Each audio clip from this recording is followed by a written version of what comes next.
Hi guys, welcome to our channel mister Sisindri. Bigg Boss Telugu season 9లో ఈ వారం captaincy task చాలా ఆసక్తికరంగా సాగబోతుంది అని తెలుస్తుంది. అయితే కెప్టెన్సీ కంటెండర్ టాస్క్లో భాగంగా బిగ్ బాస్ హౌస్లో ఉన్న హౌస్మేట్స్ని 3 టీమ్స్గా విభజించడం అయితే జరిగింది.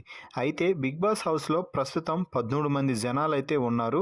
ఈ 13 మంది కంటెస్టెంట్స్కి 3 టీమ్స్ అంటే ఒక్కొక్క టీంకి నలుగురు రాగా మరొకరు ఇక ఈ వారం కెప్టెన్సీ రేస్ నుంచి డైరెక్ట్గా తప్పుకోవాల్సి ఉంటుంది అంటూ చెప్పడం అయితే జరిగింది.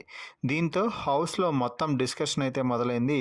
ఎవరు ఏ టీంలోకి వెళ్ళాలి, ఎవరి ఏ టీంలో ఉంటే ఏ టీం బాగా ఆడుతుంది, ఎవరు కెప్టెన్సీ కంటెండర్స్ అవ్వచ్చు అంటూ చాలా చేపే డిస్కషన్స్ అయ్యాయి.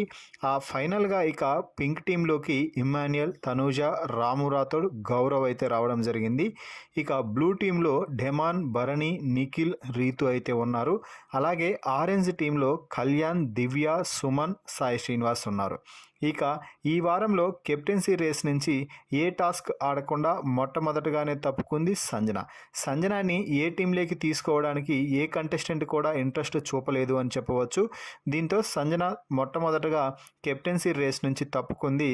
అయితే తనని ఎవరూ తీసుకోలేదు, ఏ టీంలోకి రానివ్వలేదు అనే బాధతో చాలా బాధపడి ఫీల్ అయ్యి కన్నీళ్ళు కూడా పెట్టుకుంది సంజన. అయితే ఈ 3 టీమ్స్లో ఎవరు మంచి స్ట్రాంగ్ టీం అని మీరు భావిస్తున్నారో ఫిజికల్గా కానీ మైండ్ పరంగా కానీ ఆ టీం పేరుని కామెంట్స్ రూపంలో తెలపండి. అలాగే మొత్తం ఈ వారం ఎవరు అల్లాడించి టాస్క్లో మంచి పర్ఫార్మెన్స్ ఇస్తారని మీరు భావిస్తున్నారో ఆ టీం పేరుని, ఆ కంటెస్టెంట్ పేరుని కూడా కామెంట్స్ రూపంలో తెలపండి. అలాగే ఈ సీజన్ విన్నర్గా ఎవరిని మీరు చూడాలనుకుంటున్నారో వారి పేరు కామెంట్స్ రూపంలో తెలియజేయండి. మరిన్ని బిగ్ బాస్ లైవ్ అప్డేట్స్ కోసం మన ఛానల్ని చూస్తూ ఉండండి. Please subscribe our YouTube channel Mr. Sisindri.